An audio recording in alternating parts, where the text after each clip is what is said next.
Welcome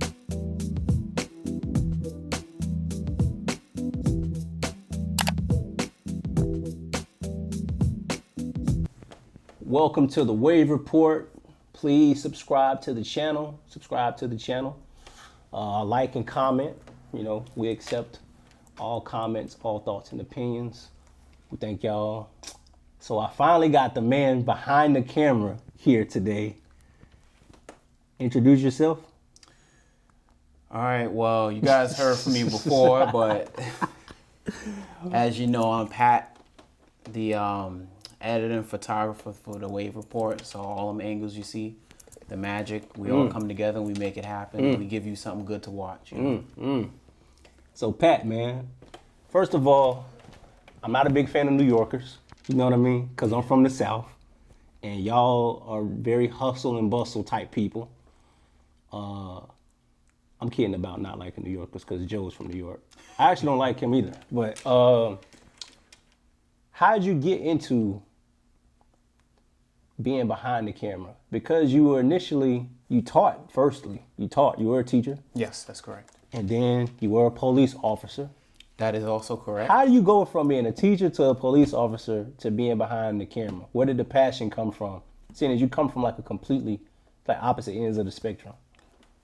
Well, to be completely honest, you know, New York is a hustle and bustle type of thing. So for the most part, I've always had this idea of what I wanted to do. But when you're up there, you have an idea of what you want to do. You have a backup plan. You have something you won't mind doing. It's something that you just might settle with.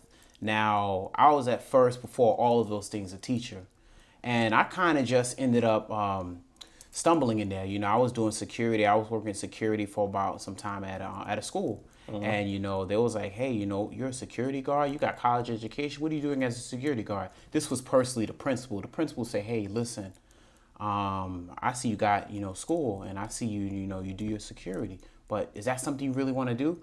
Back then I had this idea of, I kind of want to be security. I kind of want to go into law enforcement somewhere down the line. But I was doing security, you know, a little bit of experience. But she was like, hey, you got college, so let me see what else you can do.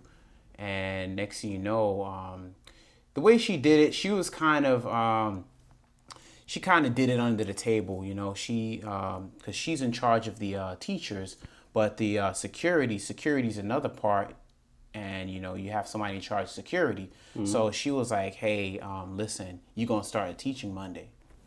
What? I don't even get to give my 2 weeks? She was like, nah, I like what you do. And next thing you know, I come in and everybody that's working security is like, hey, listen, what happened? You just going to leave us like that? Right. And I'm like, well, what am I going to tell the principal? No. And, you know, they kind of gave me the shoulder and all that. But I end up starting off as a teacher's assistant. Eventually, I started as a teacher's assistant. Then I went on to become teaching with my own classroom. And then eventually I was, you know, doing paraprofessional work. For all you that might not know, paraprofessional work is the teacher that pulls the students out of the classroom. And we do the one-on-ones. And we get a little bit more intimate with the schoolwork, and we, you know, go into the cracks and nooks and crannies of teaching, you know. And I did that for about 4 years. So everything you can think of, I dealt with children. And you know what? It was pretty rewarding, but also very, very stressful at the same time. I would say it's a part of my life that I don't regret going through. But, you know, some of the things I've seen, I wish it just wasn't the case for some kids, you know. So you shout out to the principal who did that for you. She'll remain nameless. Yeah. She'll remain nameless, but that's a blessing. And from teaching, because I was in New York, and then you moved to Florida for the love of your life, my sister. You wanted to become a police officer. Yes. And where did that passion come from, being a police officer? And how was that experience? Well, first of all, that passion was, like I mentioned before, I did security with the idea that might help me become a police officer. But what I first did before all of that, I tried, you know, joining NYPD. That didn't work out very well, but I look back on it and I understand why it didn't help out. But during the transition, as I was working as a teacher, I did that for about 4.5 years. And one day, just as quick as I got it, I kind of lost it. But I didn't lose it after working myself. Okay. This is also one of the unfortunate things about teaching. Sometimes there's budget cuts that take place. Yes. And budget cuts take place, and you lose some of your best teachers, and you lose some of the best programs that benefit the children. Okay. And that's unfortunate, and I was one of the casualties of the budget cuts. So the principal was like, hey, we have to make budget cuts. And I also heard you wanted to be a police officer anyway. So we've decided that you're going to be the one that's going to be going, along with a few other people that were really good teachers. We had good experience. We had certification. We had college experience. We had this great rapport with the students, but some of us just could not make it. And it wasn't just the teachers that were delivering extracurricular activities. These were some of the teachers doing the English, the math. Those budget cuts, we just end up losing some of our jobs. And I had to end up doing a bunch of dead end jobs after that. I got my little severance package from them. They also emailed me the other day. I actually got some more money. I don't know what it is. It might be a pension and all that, but I ended up having to do a bunch of dead end jobs. And during that time when I'm working these dead end jobs that aren't really fulfilling, I met my wife. We kind of had this, agreement, because she really, really wanted to get out of Florida, which at the time I didn't know much about Florida, but I was like, hey, you want to get out of Florida? She wanted to come and, join for the hustle and bustle of New York. Yeah. So I set up something. We set up a living arrangement, but that didn't work out. The living arrangement did not work out in New York. And the thing about living in New York, you have to have either that teaching job or you have to have that career job, because if not, then you're going to be working 1, 2, 3, 4, 5 dead end jobs, and sometimes that does not work. And hold on. I don't mean to interject. Is it really? Because I see a lot of memes. Yeah. For $2,000 a month, where am I going to be staying in New York? You will be staying inside of a shoebox with a few rats and roaches, and you're going to have Knucklehead upstairs beating his wife, and you can have somebody across there with the roaches coming over to your apartment. You will be paying for $2,000 a month? For $2,000 a month. You might get a 2-bedroom for that. I'm never living in New York. Ever. That's what it is. But you know what? I had a plan to work something out, but once again, I did not have the job that I want. Needless to say, it didn't work out, but from what I was hearing about living in Florida, it was a little bit more living friendly. The people were more friendly, and you were able to get one job and possibly live in an apartment, and with no rats. And with no rats and no roaches. You might get some spiders. I'm scared of that, but I can deal with that, But we arranged something, and my wife had this awesome idea. She said, "Hey, you want to pursue law enforcement? Why don't you go ahead and give Florida a try? It's less people, it's, more calming, and you know what? I went ahead and did that." So me having the hustle and bustle mentality, I already did my research and I already had an idea of what I was going to do. And within 2 months, I got accepted into a program. And by May of 2016, it was all good gravy. True story. So I remember. Yeah. So I went ahead, I packed my shit, and I came down here, and I was in a program. And it really helped, because when you're moving, you want to have some type of plan, even if it doesn't work out. So I had that going, and I was here. I was in school. I would say the money could have been better. I did struggle, because when I got here, it was like, okay, I need some money. I need to learn the area. I need a vehicle. Don't move here if you ain't got no vehicle, because it just ain't gonna work out. But we in New York, we can work that out. You can have a bike and you'll be good for a year. But I learned that the hard way coming here. I had to borrow a car, and there were a lot of strings attached on that, stipulations. Don't ever do that. But it was a struggle, and I ended up getting in the program, and I got in the program. I had a place to live, and I had a job all within a year. And that's how I ended up here. I mean, me and my wife, we went through a lot, and it was all of that. And she stuck there by my side the whole time. I mean, I was going through it, though. Yeah. It's a part of the journey. It makes the journey. It's definitely worth it, because I would say from 2016 to now, I mean, we are in a better place than we have ever been. And it's just so rewarding right now, That's great. law enforcement, being a police officer? Because I think I remember the shift you worked. You worked the late night shift. I sure did. Yeah, the vampire hours. How was that? How was your experience as a police officer, correlating that to what's currently going on in the country now? Actually, the past few years. So it was going on when you were there, in a sense. Tell me what you saw, things you didn't like about law enforcement that you ran into, things that benefited you not just as an employee but as a man, things you've seen as a black man, and what made the transition from you coming out of law enforcement, getting into what you're doing now? Well, let's just be 100% real, and this is very, very relevant to what we're dealing with right now. And I told my wife, she wasn't my wife at the time, we have to study about 700 hours of study time and 700 hours of schooling. And some of the stuff that I would read is very relevant to today, because a lot of the things that we want to debunk and a lot of things that we want to go against in the books, it was very real, and you can very much do a lot of the things that we don't like that we're seeing. The excessive use of force that's allowed in some places. And in some states or some police states, there are certain things you can do to harass minorities. And there are some things that are in place that allows that to happen because they go by the statistics, and some of the statistics that they create say that this happens in a minority area. So let's put the funding toward this area. And there's also more things that allow you to say certain things where you can get off with doing something like murder. There's certain things that can justify shooting in the back. There's certain things that can justify you shooting someone even though they just got a taser. Very relevant to today. There's things you can do to somewhat abuse a peaceful protest, because in the use of forces, you're supposed to take it up another level. Nobody knows that. And there's other things that did not exist, because a lot of us think like, hey, this person or this subject is doing something, or he's running away, shoot him in the leg. Do you not know that there's no such thing as that? Even better, if you're likely to do that, you are likely to get fired from your job as a police officer, get charged, get sued, and the department won't defend you on any of them.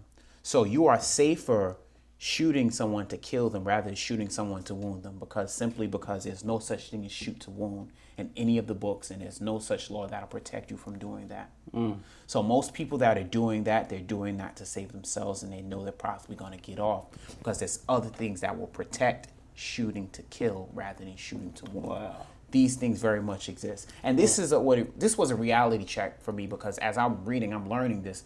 I'm like, and at the city that I was in, which is in New York, there were very much people going against harassing minorities. There's actually a video out there for minority gentlemen going with their union and deciding that they were going to go against what they were told to do, going against harassing minorities, going against going into those neighborhoods, going against giving minorities those tickets that were bullshit tickets. And these are all the things that I'm learning while I'm in school. And I was just like, wow, am I really going to be enforcing this? Yeah. But the thing about it, you have to enforce those things because that's a part of your job. But the bigger picture is not enforcing it, but getting those things undone. My personal opinion, it needs to be us in there redoing those things, because we can protest all we want. We can ask for change all we want. But the people that we need to be voting for are the people that we don't think twice about voting. Those smaller elections that happen that we don't go to, those are the things that will help change the laws that we overlook, that we don't know exist. So we get mad, but a lot of these things are deemed justified, and it's kind of like, hey, you don't learn this unless you're reading the law books. Yeah. And I have my law book at home, and it's about this thick, and it's kind of discouraging to read. But if you read through some of the things that are in there is still from the way before 1980s, and it's like, wow, this stuff still applies now, and it's like, yeah, you have to enforce that, but you don't know unless you read it. while you were on the job, while you were working, is there because I don't think it's a mythical thing, although I haven't personally worked in law enforcement. Do y'all protect each other? Not you specifically, but is there this sense of camaraderie? We're going to protect each other no matter if you're wrong or not. Like if you're blatantly, obviously wrong in the court of public opinion, you kill somebody on camera, you were personally there. Does that exist? Do people like, yeah, I don't care. You're one of us. If you've built that relationship with your partner or your zone partner at the time, then yes, you guys might want to go ahead and correlate your reports so that they're matching each other. And if you're a part of a union, which New York is real dangerous. Their union is like steel. So a lot of the things that they're doing, we don't even hear about because there's another person that can go ahead and beat it before it reaches the public. And when it reaches the public, it's like, oh, no, we already handled that. Oh, he's just going to get administrative leave. But yeah, you see plenty of that. You see people backing up their friend. You see people asking what their report is so I can match that report. Why don't people like you who think for yourself stand up? Like, hey, that shit is wrong. We're going to tell the truth here.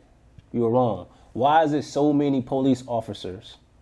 Yeah, police officers, as of recent in the past month or so, they'll walk off the job. No matter if this nigga killed somebody that they weren't supposed to be, we're still going to protect him. Why do people go to that extreme? People who work in law enforcement go to that extreme.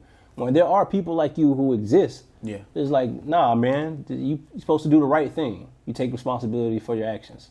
Do you think people feel like they'll be outcast if I stand up and I'm like the only person standing? Because sometimes it's necessary. That's exactly what will happen. People like me, they're working in there, or more of us are not working in there anymore. Yes, you will be outcast. Yes, and once again, like I was saying before, there are things that the department will protect you if you do as they say.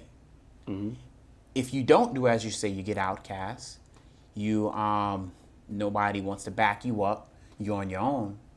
You have to be willing to be on your own or possibly lose your job or possibly look for something else. Or possibly one day wake up and say, I'm not doing this anymore. I'm going to go find something else. It is a possibility that if you know, because the thing about it, how it works is that you have your zone, and it's consists about maybe 2 or 3 other people. That person is responsible for backing you up. Are you going to one day tell on him? And then one day you need him because you're fighting with this guy and he takes longer than he needs to?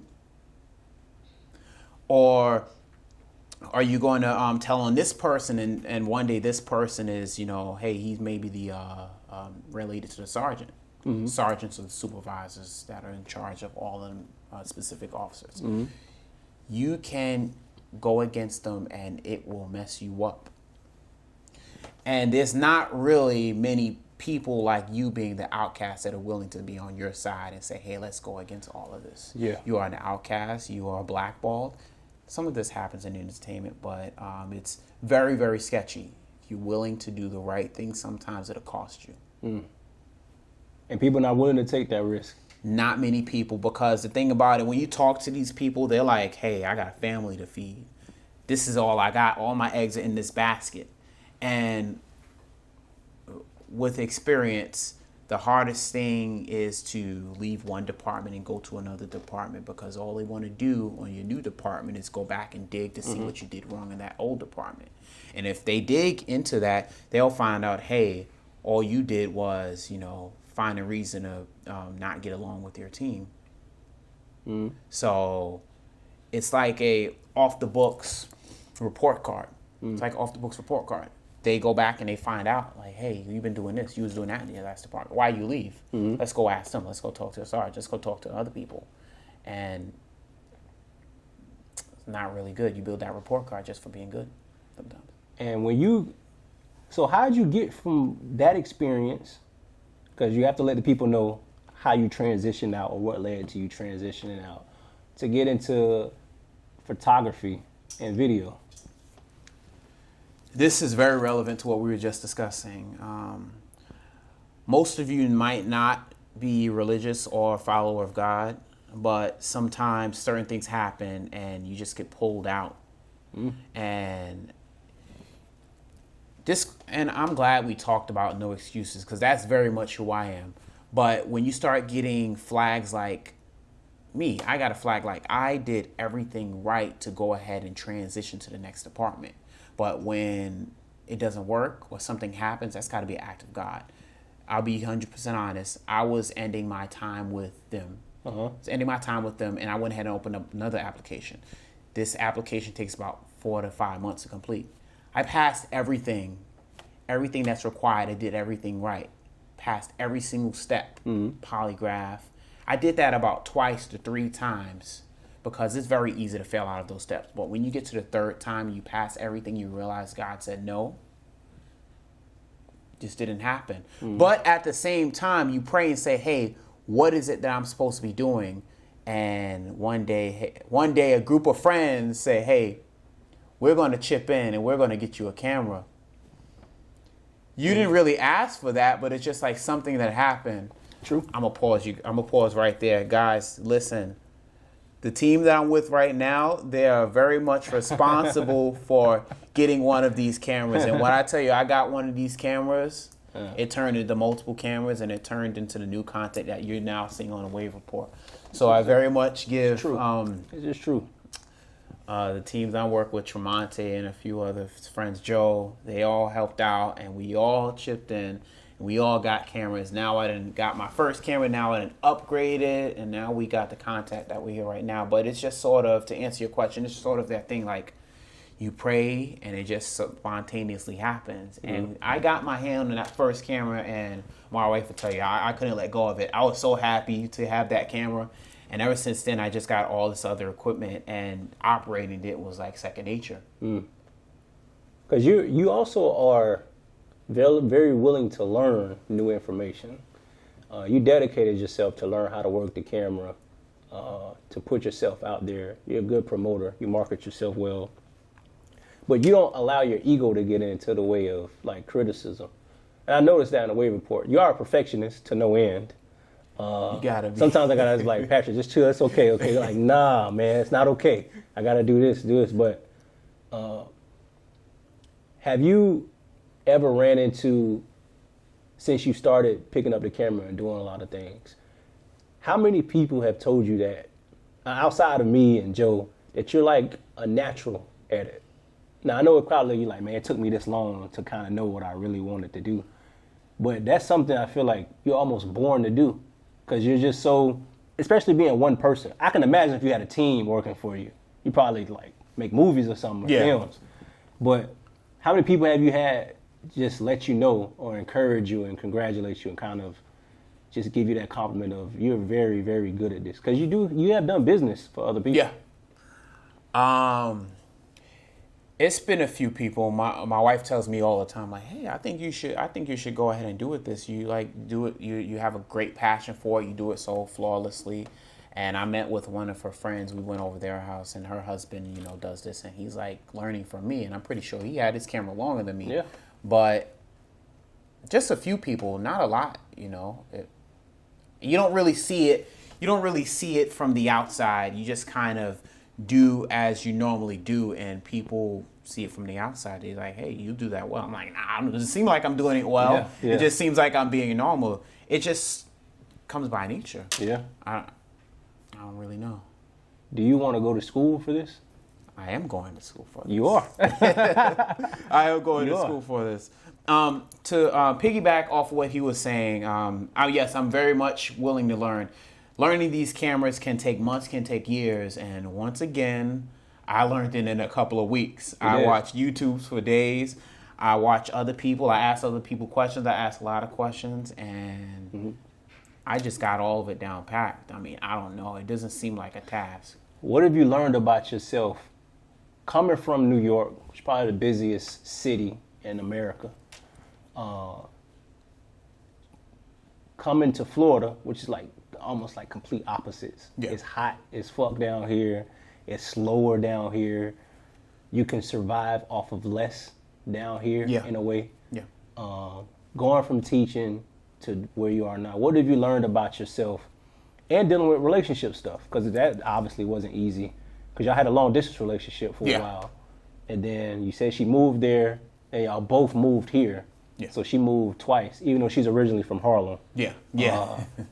What did you learn about yourself that you'll carry with you for the future? Things you didn't know beforehand that you learned over the past few years. I would say first and foremost, humble yourself, because I had this, and I shouldn't have had this attitude, but humble yourself. That's number one, because when I was coming from New York, I'm like, I'm going to come here, I'm going to do better than everybody. Mm-hmm. That's the first thing I had. And I got here, and I'm like, holy crap, I'm slowly turning into a Floridian. And that's not something you really want, is being a New Yorker. You just like, I'm a New Yorker all the way. I ain't going to turn into no Floridian. I'll be there for 10 years. No, that's not the case all the time. Mm-hmm. Sometimes you have to adapt, because if you don't adapt, then you mess yourself up. Mm-hmm. You might think a New York mentality might work in a Floridian mentality, but it doesn't. Mm-hmm. You come there, you might end up starting a fight with somebody that was just like saying, hey, and you might realize you might want to get all of these things done once you get here, but doing too much will get you nowhere.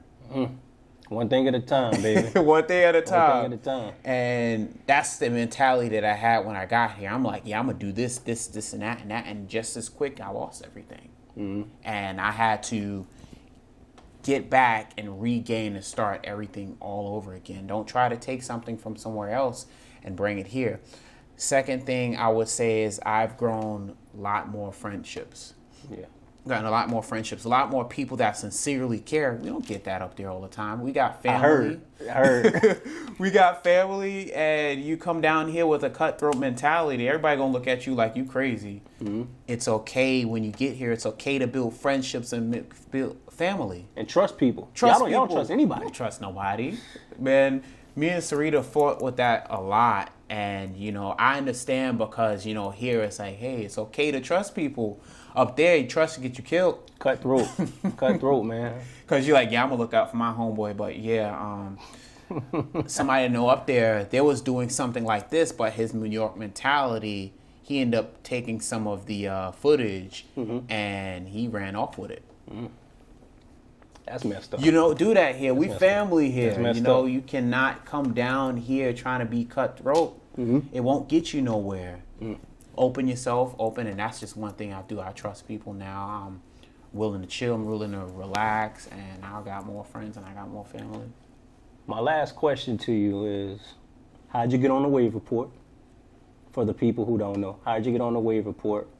And what do you like about the wave report? Because people don't see you a lot. Sometimes you and Sarita do a quick wave, but you're more of a behind-the-scenes guy, I think, by nature. And I don't think that's a bad thing, because I honestly think I'm more of a behind-the-scenes person. I just have to be in front of the camera. Yeah.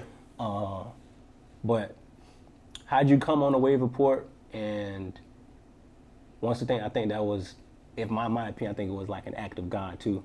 Because I don't think, it wasn't your intention. We didn't plan this out. It was not my intention. It was not my intention to get a camera at all. That's not how that happened. I prayed one day, and a group of friends came together and said, hey, we got you. I'm like, what? Mm-hmm. And then I get it, and I do it effortlessly. Mm-hmm. Now, how did it happen? Well, like I was saying before, I got this camera in my hands, and once I got the camera in my hands, I started creating some of my own content. Mm-hmm. And I was, trying to do a little bit of fitness videos. I did certain things that stuck out to people. And I gotta say, I believe this was it. Some of the content that I was creating, stuck out to you. You liked it. You saw some of the things that I did, and you say, hey, listen, I like what you're doing. Come ahead and join us. But how it first played out, we tried to arrange like a payment plan, and I'm like, hey, this kind of, this is family, Yeah. This is family, and I like doing this, know, and this is something I want to be a part of. Mm-hmm. And we talked, and it worked out, and now this is something I do. This works. Any final words? Final words of inspiration or encouragement for the people? You want to know what you're really meant to do? Find out what you do best effortlessly. Because if you're trying to do something else, and no matter what you do, it does not work, because, hey, we can do something perfect complete something perfect, and for some reason it just not work, especially after the second and third time, pay attention to that. Pay attention to things that, pay attention to when it feels like you're going against the grain, because you probably are. Stick with something that you do effortlessly and you realize you don't really have to work. Do that, and that's how I got these cameras, man. That's how you got the cameras. That's how I got the cameras. I want to say I appreciate you for being a brother, your family, obviously, for coming on one-on-one, because I've been trying to get you one-on-one. But thank you again. Subscribe to the channel. Got my boy Patrick on here. Y'all be seeing more of him whenever you want to get in front of the camera. And we love y'all. Thank y'all for the support. Follow the wave. And it's one thing I would say. My name is Patrick, and I don't make excuses. Don't make excuses over here. Don't make excuses. Peace. Peace.